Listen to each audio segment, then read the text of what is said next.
ओम शांति। मातेश्वरी जी के स्मृति दिवस पर उनके जीवन की कुछ एक झलकियाँ इस प्रकार है। मम्मा निर्भय बहुत थी। वह कभी किसी से डरती नहीं थी। शक्ति स्वरूपा थी। सदा योगनिष्ठ थी। कर्मेंद्रिया सदा उनके अधीन थी। वे सबको मातृ प्रेम की भाषणा देती थी। आयु में छोटी थी, फिर भी उनसे बड़ी आयु वाले भी उनको मम्मा कहते थे। इतना ही नहीं, उनकी लौकिक माँ भी उनको मम्मा ही कहती थी। मम्मा जब मुरली चलाती थी तो सब ऐसे तन्मय होकर सुनते थे कि मूर्तिवत हो जाते थे। मुरली 1.5 घंटा चलती थी तो भी एकाग्रता से बैठ सुनते थे। मम्मा की मुरली इतनी प्यारी होती थी कि बात मत पूछो। पूरे यज्ञ में देखा जाए तो मम्मा बहुत कम बात करती थी। भोजन क्या है, कैसा है, मम्मा यह कभी नहीं देखती थी। जो मिला उसी को प्यार से स्वीकार कर लेती थी। कभी नहीं कहा कि आज नमक कम है, ज़्यादा है, आज सब्जी अच्छी है या अच्छी नहीं है। खाने के समय कभी इधर उधर नहीं देखती थी। ऐसे चुपचाप बैठी, खाया और चली गई। भोजन को प्रसाद के रूप में स्वीकार करती थी। मम्मा के सामने बाबा कुछ भी बात कहे, कुछ भी सुनाए, मम्मा कभी क्यों, कैसे, यह नहीं सोचती थी। सदा जी बाबा, हाँ जी बाबा कहती थी। इतना रिगार्ड था उनका बाबा के प्रति। बाबा के हर बोल पर मम्मा का अटूट विश्वास था। एक बार किसी ने मम्मा से पूछा, मम्मा पहले बाबा कहते थे कि जहाँ जीत वहाँ जन्म, आजकल बाबा उसके बारे में कुछ बोलते नहीं, आपका क्या विचार है? तब मम्मा बोली, मेरा विचार कहाँ से आ गया? जो बाबा ने कहा है वही हम सबका विचार है। मम्मा ने कभी अपनी बुद्धि का अभिमान नहीं दिखाया। मम्मा ने कभी बाबा को साधारण समझा ही नहीं। बाबा की हर बात को पूर्णतः सम्मान दिया और सम्मान देकर उसका पूरा परिपालन किया। कई बच्चे बाबा की बात को बहुत साधारण रूप में लेते थे, तो मम्मा सब बच्चों को बिठाकर समझाती थी कि बाबा को साधारण समझने की कड़ी भूल कभी नहीं करना। बाबा का एक एक बोल बहुत मूल्यवान है। ऐसे कहकर बच्चों को सभ्यता और अनुशासन सिखाती थी। मम्मा का बोलने का तरीका बहुत सम्मान, प्यार और मिठास वाला होता था।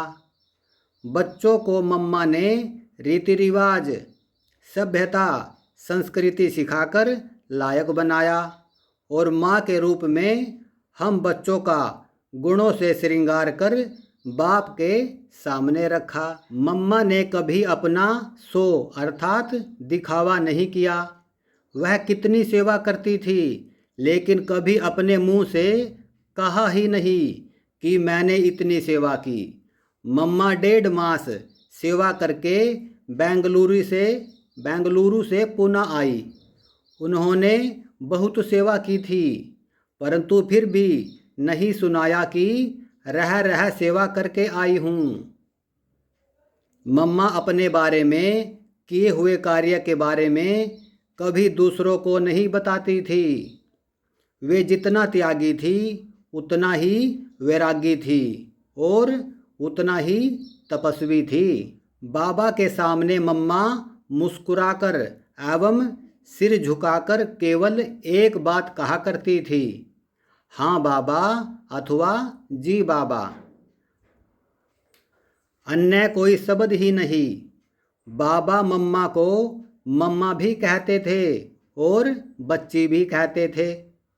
यज्ञ में हमेशा यह रिवाज रहा कि बाबा की मुरली से 10 मिनट पहले क्लास में मम्मा ज्ञान सितार बजाती थी।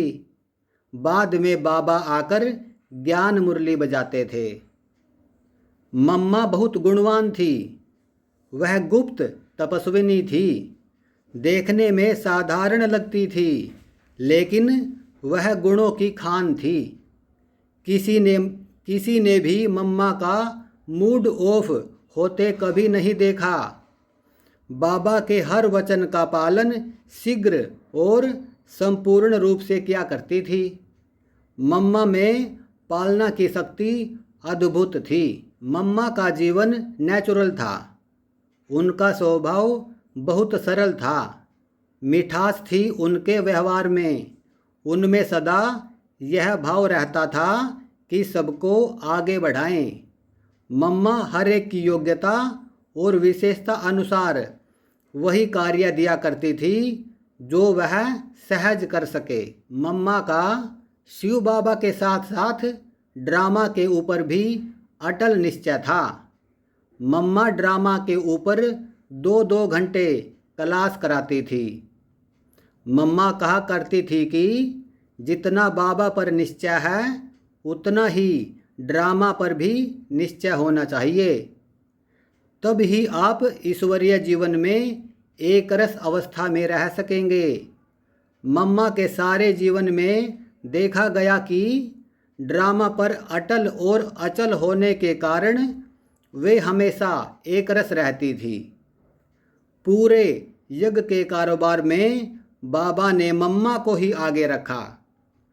यज्ञ ही मम्मा के नाम पर था। स्थापना के हर कार्य में जितनी भी परीक्षाएं आई, मम्मा ने शिव शक्ति सेना का नेतृत्व किया। कितनी भी कठिन परिस्थितियां आई, विघ्न आए, लेकिन मम्मा ने हंसते हंसते अचल अडोल होकर सामना किया और विजय प्राप्त की। एक बार मम्मा से पूछा, आपसे पहले भी आई हुई बहनें यज्ञ में बहुत थी, फिर भी आप अपने पुरुषार्थ में सबसे आगे बढ़ी। आप में ऐसी कौन सी एक बात थी जो आप सबसे आगे चली गई? मम्मा ने कहा, यह तो बहुत कठिन प्रश्न है, क्योंकि कोई व्यक्ति एक ही बात से आगे नहीं बढ़ता। कई बातें होती है, उन सब के तालमेल से व्यक्ति जीवन में आगे बढ़ता है। मैंने कहा, नहीं, मैं एक ही बात जानना चाहता हूँ जिससे ही आप पुरुषार्थ में आगे बढ़ी। काफ़ी समय सोचने के बाद मम्मा ने कहा, मैं समझती हूँ कि मेरे में जो दृढ़ता है ना, कि एक बार कोई संकल्प किया तो उसको किसी भी हालत में पूर्ण करना ही है, इसी गुण से मैं आगे बढ़ रही हूँ। मातेश्वरी जी से सब संतुष्ट थे और मातेश्वरी जी भी सभी से संतुष्ट थी। मातेश्वरी जी किसी के भाव स्वभाव के प्रभाव में नहीं आती थी, सबको प्रेम से जीतती थी। इसीलिए कोई उनको पराया नहीं समझता था। ईश्वरीय ज्ञान की नई बात को न मानने वाले भी मातेश्वरी जी उनके व्यक्तित्व की महिमा करते थे। उन्हें सभी अपनी माँ समझते थे। मातेश्वरी जी की धारणा बहुत उच्च कोटि की थी। मम्मा बोलती बहुत कम थी। केवल क्लास में या किसी से व्यक्तिगत रूप में मिलते समय ही हम उनकी आवाज़ सुनते थे। परमात्मा की याद में लवलीन रहने की उनकी एक स्वाभाविक स्थिति होती थी। उनके आसपास के प्रकंपनों से जो अपनेपन का अनुभव होता था, वह बहुत सुखद प्रतीत होता था। उनके हर शब्द में ज्ञान समाया रहता था।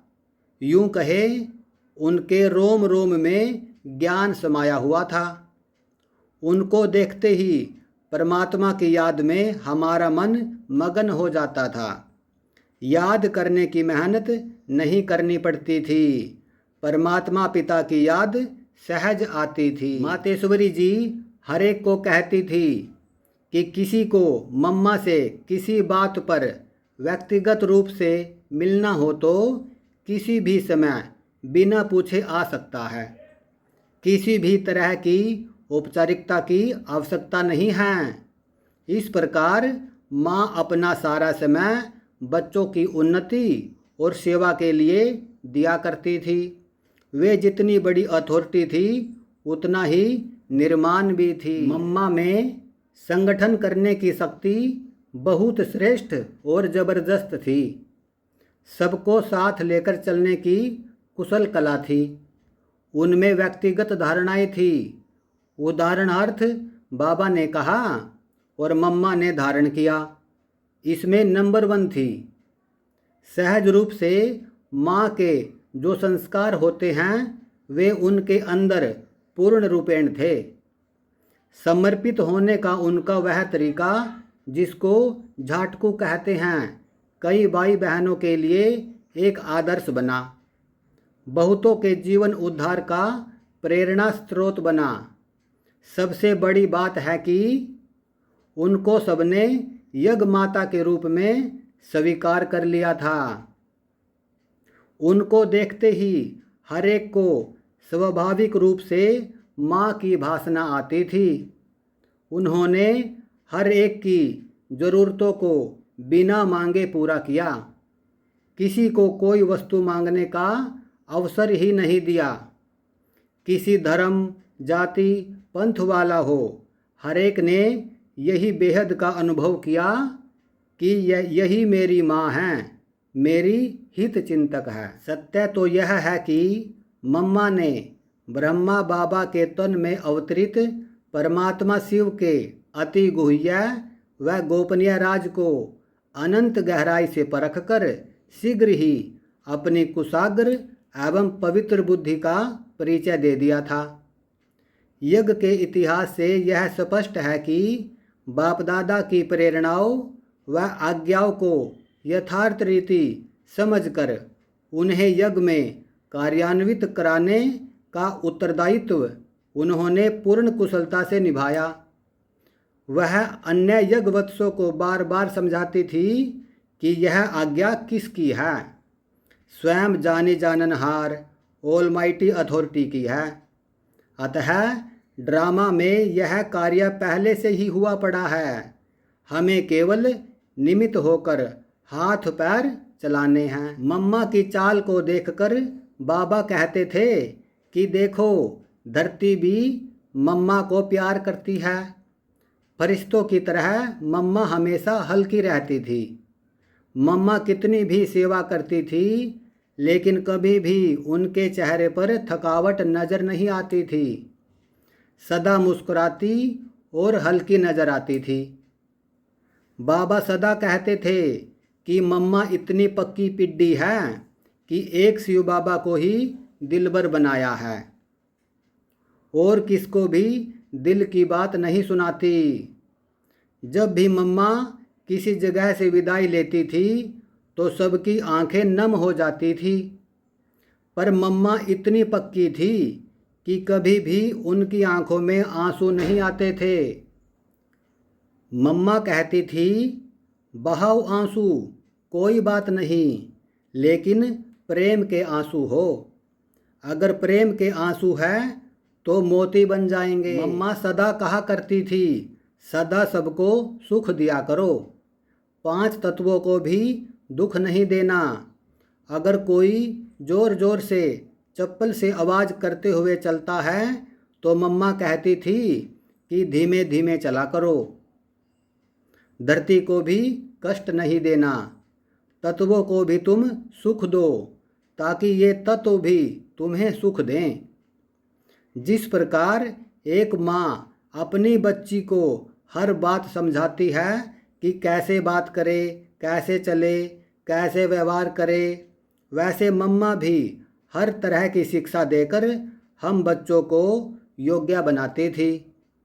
जब भी मैं मम्मा को देखती थी तब मम्मा मुझे सजी सजाई ताजधारी शक्ति के रूप में दिखाई पड़ती थी। बाबा मम्मा को बेटी के रूप में देखते थे तो माँ के रूप में भी देखते थे।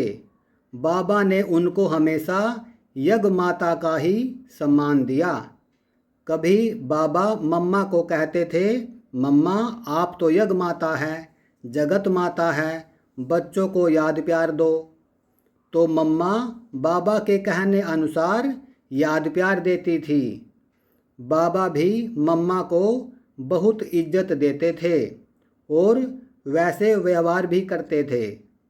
इस प्रकार बाबा मम्मा को बेटी के रूप से आज्ञा भी करते थे और यज्ञ माता के रूप से अथाह सम्मान भी देते थे। मम्मा को देखते ही सामने वालों को दीदार व अनुभव होते थे। क्यों? मम्मा की गहन तपस्या और उनकी धारणा ही थी जो देखने वालों को दीदार हो जाते थे। बाबा का साक्षात्कार हो जाता था। मम्मा के सामने कैसा भी कठोर विरोधी व्यक्ति झुक जाता था। किसने झुकाया?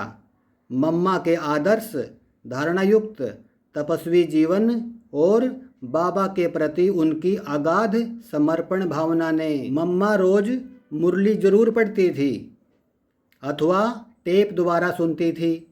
भले ही रात के 11 बजे हो, लेकिन कल की मुरली सुनकर ही मम्मा सोती थी।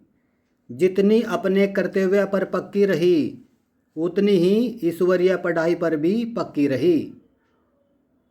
हॉस्पिटल में भी मम्मा रोज मुरली सुनती थी। हमने मम्मा को सदा अलर्ट और एक्यूरेट देखा है। हमने कभी भी मम्मा की आंखें थकी हुई नहीं देखी हैं। सदा उनके नयन बाबा की याद में मगन देखे हैं। मम्मा में नम्रता इतनी थी कि जब बाबा कहते थे माता पिता का याद प्यार और नमस्ते, तब मम्मा अपने को माता नहीं समझती थी। ऊपर इशारा करके कहती थी कि उस माता पिता का याद प्यार है। मम्मा केवल जिम्मेवारी निभाने में, पालना देने में अपने को माता समझती थी। मम्मा ने माँ का पद स्वीकार नहीं किया, परंतु माँ का कर्तव्य स्वीकार कर उसको पूर्ण रूपेण निभाया। बाबा के सामने वह एक छोटी नन्ही सी बच्ची का रूप धारण कर लेती थी और यज्ञवत्स और भक्तों के सामने आदि देवी जगदम्बा माँ का रूप धारण कर लेती थी। मम्मा के व्यक्तिगत पुरुषार्थ के बारे में एक बात अति महत्वपूर्ण है कि मम्मा को एकांतवास बहुत प्रिय लगता था। वह रोज 2 बजे उठकर बहुत प्यार से बाबा को एकांत में याद करती थी। मम्मा की याद इतनी प्यार भरी रहती थी कि उनकी आंखों से प्रेम के मोती निकलते थे। मम्मा चांदनी रातों में बैठकर रात भर तपस्या करती थी। मम्मा को देखते ही उनका शक्ति रूप, तेजस्वी रूप और मातृ प्यार खींचता था। वो पवित्रता की मूर्त थी, धीर, गंभीर तथा बाबा के हर कदम का अनुसरण करने वाली शेरनी शक्ति महसूस होती थी। भक्ति मार्ग में हम दुर्गा स्तुति पढ़ते थे तथा नवरात्रि में 9 दिन व्रत रखते थे। मम्मा हमेशा मुझे दुर्गा रूप में दिखाई देती थी। वह हमेशा हमारे में शक्ति भरती थी। मम्मा कन्याओं में शक्ति भरती और कहती थी कि शिव बाबा का नाम बाला करने वाली शक्तियाँ सेवाधारी बनो। मम्मा में हमने यह देखा कि सामने कोई भी आए, किसी भाव से भी आए, मम्मा की दृष्टि पड़ते ही वह चरणों में झुक जाता था। हम तपस्या में 14 वर्ष मम्मा के अंग संग रहे। रोज अमृत वेले 2 बजे बिस्तर छोड़ती थी और कुर्सी पर बैठ योग करती थी। यह मम्मा की नियमित दिनचर्या थी। मम्मा हमें सब प्रकार की कर्मणा सेवा साथ में बैठकर सिखाती थी। चाहे अनाज साफ करते थे, चाहे सब्जी काटते थे, मम्मा सबसे पहले आकर बैठती थी और कैसे साफ करे और काटे वो भी सिखाती थी। मम्मा बहुत निर्भय थी। मम्मा प्रैक्टिकल में शेरनी शक्ति स्वरूपा थी। साथ साथ मम्मा क्या अनासक्त थी, बात मत पूछो। कोई देह अभिमान नहीं, परंतु स्वाभिमान का इतना नशा था कि किसी में न हो सके। अपने पर पूरा विश्वास, बाबा पर पूरा विश्वास और बाबा के कार्य में पूरा विश्वास। बाबा ने कहा और मम्मा ने करना शुरू किया। एक बाबा ही संकल्प श्वास में था। प्यार भी सबके साथ मम्मा का इतना था कि बराबर मेरे दिल से ये शब्द निकलते हैं, मम्मा तू ममता की मूर्ति है, निर्माणता की निधि है। उनमें ममता थी परंतु कोई मोह नहीं। सबको इतना प्यार करते हुए भी मम्मा उतना ही निर्मोही थी। ममता मरी भी और ममता से परे भी। यह कराची की बात है। मम्मा ऑफिस में बैठी थी तो मैंने जाकर पूछा, मम्मा हम क्या पुरुषार्थ करें? तब मम्मा ने कहा, सदैव समझो यह मेरी अंतिम घड़ी है। वो दिन और आज का दिन, मम्मा का वो मंत्र मुझे भूला ही नहीं है कि हर घड़ी अंतिम घड़ी है और मुझे बाबा की याद में रहना है। कई बार हम मम्मा से पूछते थे, मम्मा आप क्या सोच रही हैं, कहाँ हैं? तब मम्मा बोलती थी, मैं यहाँ नहीं चल रही हूँ, मैं वैकुंठ की धरती पर चल रही हूँ। कभी कभी हमें सुनाती थी कि मुझे महारानी लक्ष्मी के रूप में ये अनुभव हुआ, मैंने राजकुमारी श्री राधे के रूप में ये अनुभव हुआ। अपने भविष्य और बाबा के महावाक्यों पर मम्मा का निश्चय 100% था। बाबा ने कहा, उन्होंने माना और वैसे चलकर दिखाया। मम्मा की हर बात शक्तिशाली होती थी, योग में, ज्ञान में, धारणा में और सेवा में। मम्मा में न किसी के प्रति आकर्षण हुआ और न किसी से नफरत हुई। मम्मा ने सबको अपना बनाया और वह सबकी बनकर रही। मम्मा की विशेष धारणा थी अंतर्मुखता। मम्मा सबके साथ होते हुए भी अपने आप में अकेली रहती थी। ऑलमाइटी बाप के साथ वार्तालाप करती रहती थी। मम्मा अमृत वेले 2 बजे उठकर अपने कमरे में कुर्सी पर बैठ एकांत में बाबा को याद करती थी। दिन में कार्य करते समय भी ज्ञान के मनन चिंतन में मगन रहती थी। मम्मा ने कभी हंसी मजाक करके अथवा व्यर्थ बातें करके अपना समय व्यर्थ नहीं गवाया। मम्मा किसी का ध्यान अपनी तरफ आकर्षित होने नहीं देती थी, सदा उस माँ बाप की ओर ही इशारा करती थी। मम्मा में बहुत मधुरता थी तो निर्भयता भी उतनी ही थी।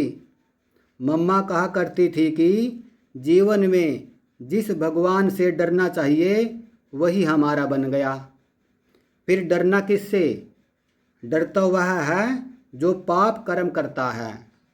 हम तो श्रेष्ठ कर्म सत्कर्म करने वाले हैं, ईश्वर की मत पर चलने वाले हैं, तो हम डरे क्यों? खाने पीने में भी मम्मा की कोई आसक्ति नहीं थी। उन्होंने कभी यज्ञ प्रसाद की गलानी अथवा टीका टिप्पणी नहीं की। जो मिले, जैसा मिले, जितना भी मिले उसको आदर से और अनासक्त भाव से स्वीकार किया। ज्ञान की देवी, विद्या की देवी होते हुए भी मम्मा का पढ़ाई से इतना प्यार था कि वह दिन में 3 बार मुरली पढ़ा करती थी। मम्मा कहती थी, देखो मुरली को जितनी बार पढ़ेंगे उतनी बार हमें ज्ञान का नया नया खजाना मिलेगा। मम्मा अर्जुन की तरह एकाग्र थी। नंबर 1 में जाने का लक्ष्य रखा। मम्मा हम बच्चों को सदा कहा करती थी कि सदा ऊंचे विचार रखो तो बाप समान बन जाएंगे। सदा बाप को देखो, आप स्वयं को देखो, किसी अन्य को नहीं देखो।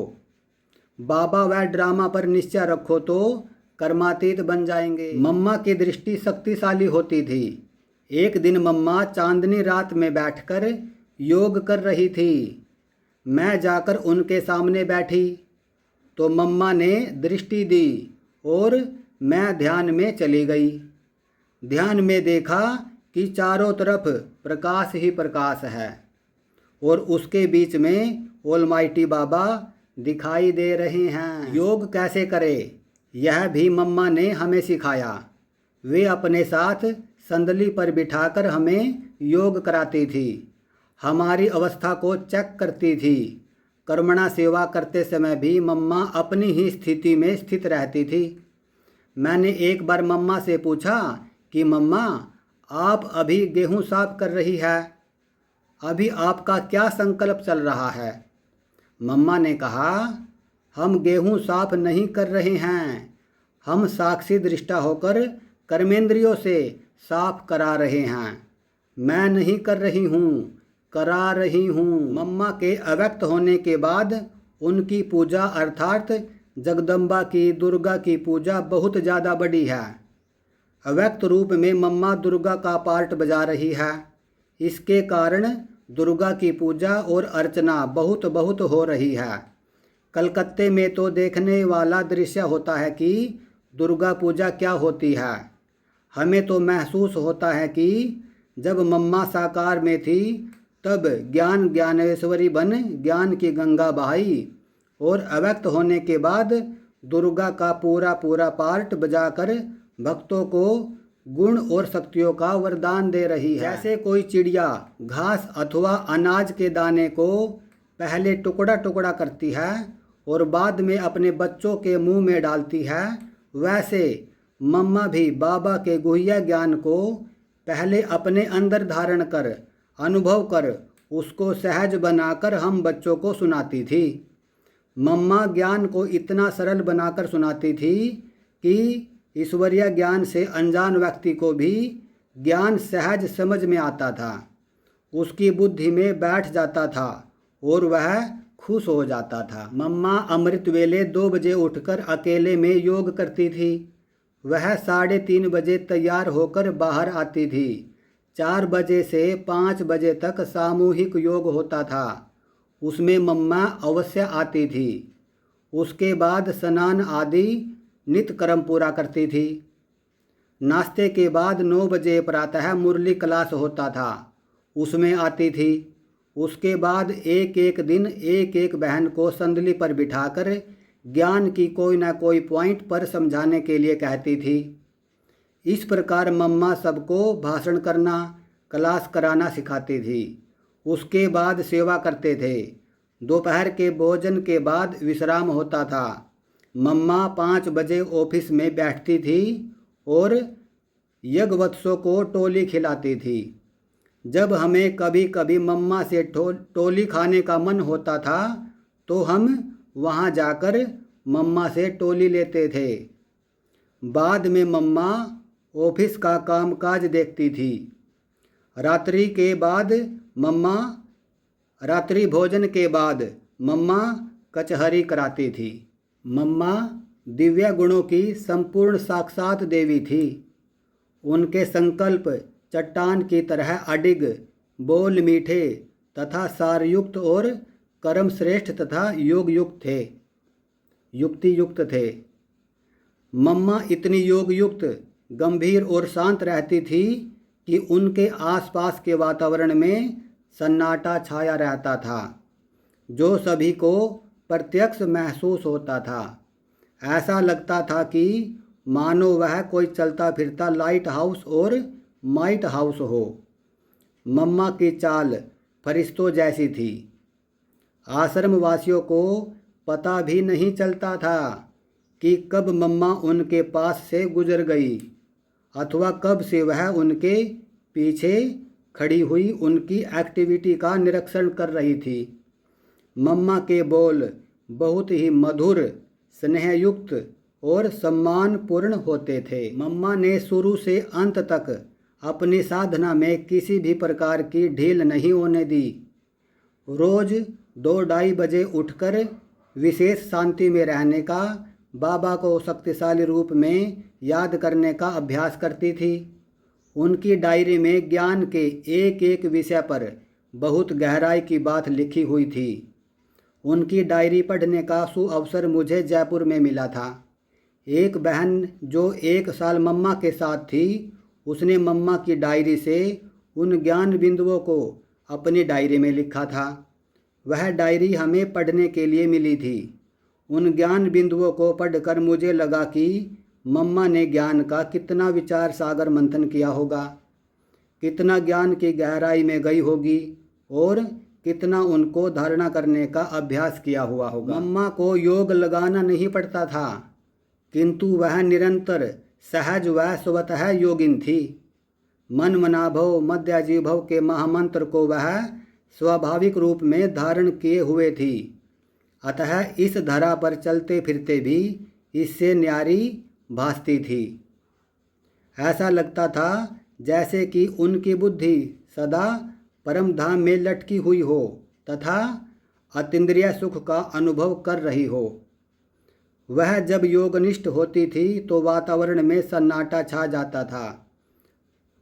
अन्य व्यक्तियों को शांति एवं शक्ति के शक्तिशाली प्रकंपन अनुभव होते थे। उनमें योगियों के समस्त लक्षण विद्यमान थे, जिस कारण उनका व्यक्तित्व बहुत प्रभावशाली। मातेश्वरी जी का ध्यान निजी पुरुषार्थ पर बहुत ज़्यादा रहता था। सदा उनके मुख से यही शब्द निकलते थे कि जैसा कर्म हम करेंगे हमें देख दूसरे भी करेंगे। ऊंचे स्वर से बोलते हुए उनको मैंने कभी नहीं देखा। आवाज़ से हंसना तो दूर की बात। मम्मा के देखने का ढंग ही विचित्र था। जैसे बाबा हमें देखते हैं और उनको देखते ही हम सब कुछ भूल कर एक अतीन्द्रिय अनुभव में चले जाते हैं, उसी प्रकार मम्मा की दृष्टि, मम्मा का चेहरा इतना रूहानी होता था कि सामने वाला अपने को इस दुनिया से निराला अनुभव करता था। मम्मा हो अथवा बाबा हो, दोनों में कोई भी हमें योग कराते थे तो हम यहाँ नहीं रहते थे, कहीं दूर चले जाते थे, अनुभव में खो जाते थे। उस समय हमें प्रैक्टिकल अनुभव होता था कि हम परम धाम में हैं। 4-5 घंटे तक भी हम सब और मम्मा बाबा एक ही मुद्रा में बैठ योगस्थ रहते थे। शरीर बिल्कुल टस से मस नहीं होता था। मम्मा में एक यह भी विशेषता थी कि वे कभी किसी को समय देकर नहीं मिलती थी। जो बच्चे जब भी चाहे किसी भी हालत में चाहे उनसे मिल सकते थे। मम्मा का वो व्यवहार अथवा पार्ट कहे असाधारण था। हमने देखा कि अन्य सब बहुत हंसते थे, बहलते थे, रमणीकता में आते थे, लेकिन मम्मा कभी नहीं। मम्मा भी हंसती थी परंतु किसी को पता ही नहीं पड़ता था। शब्द रहित हंसी होती थी, वह मधुर मुस्कान होती थी। ज्ञान ध्यान योग के सिवाय और किसी में आसक्ति नहीं होती थी। अन्य लोग बाबा के साथ खेलना, रास करना आदि करते थे, लेकिन मम्मा नहीं। इसका अर्थ यह नहीं कि मम्मा हर बात से किनारा करके अलग रहती थी, नहीं। मम्मा सब कार्यक्रम जैसे पिकनिक, घूमना फिरना, खेल पाल आदि में जाती थी, परंतु अपने पुरुषार्थ में मगन रहती थी। ये सब क्रियाकलाप साक्षी होकर देखती थी। इस प्रकार मम्मा का स्व पुरुषार्थ बहुत तीव्र था।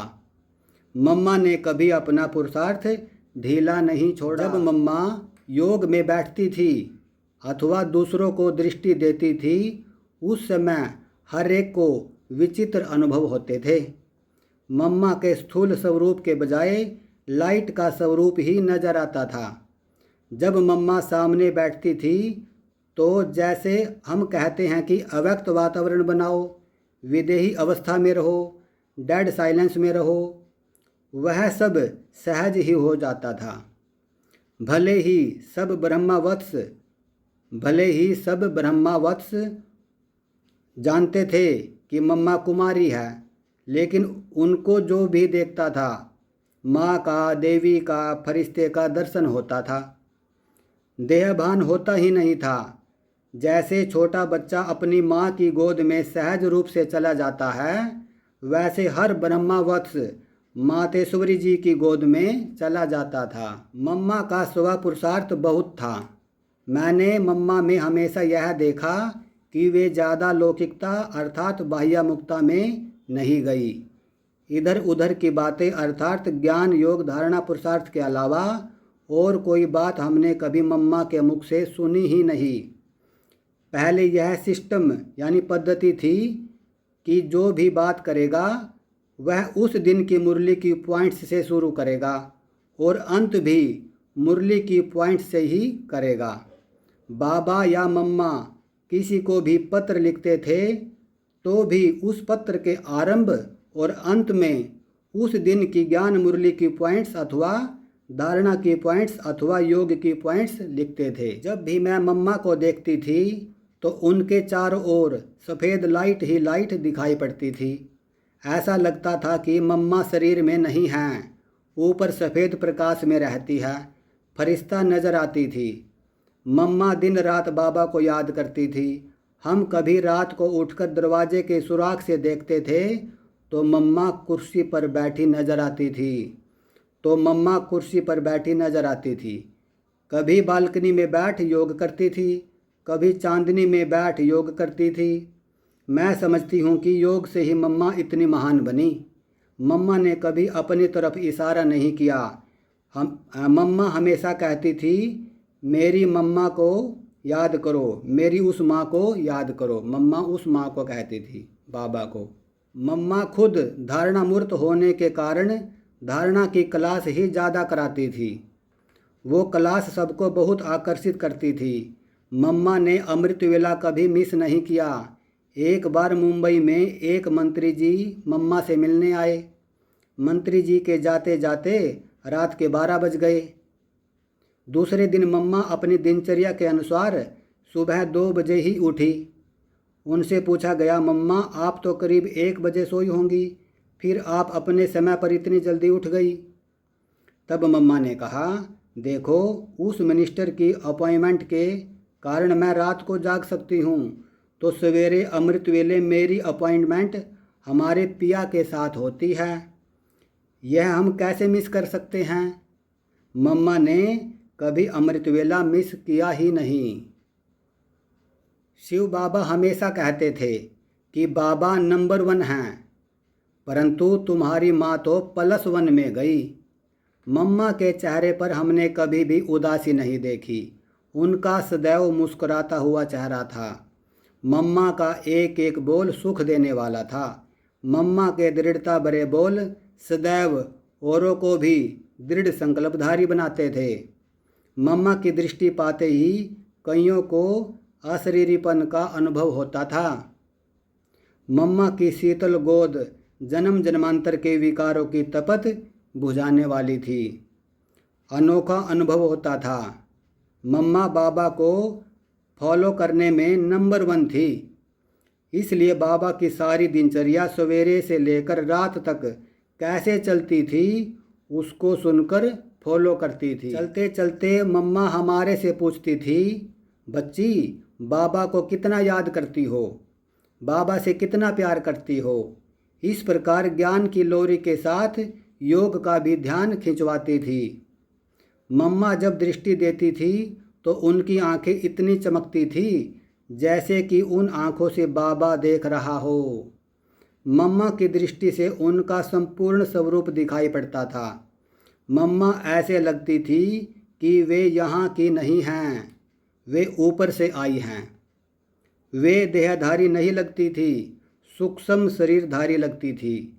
उनकी दृष्टि में इतनी ताकत थी कि जिसको भी वे देखती थी उसके विचार ही बदल जाते थे। मम्मा कुशल प्रशासक के रूप में छोटी उम्र में ही यज्ञ कारोबार की जिम्मेवारी संभालने के निमित्त बनी और सभी के दिलों को जीत लिया।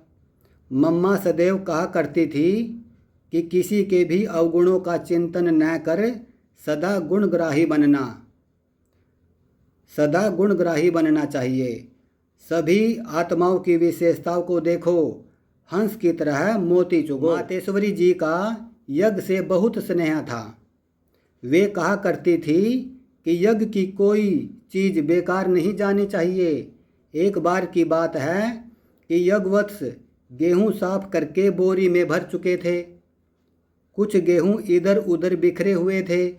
मातेश्वरी जी ने ध्यान दिलाते हुए बड़े ही स्नेह से कहा कि एक एक गेहूं का दाना एक एक मोहर के बराबर है।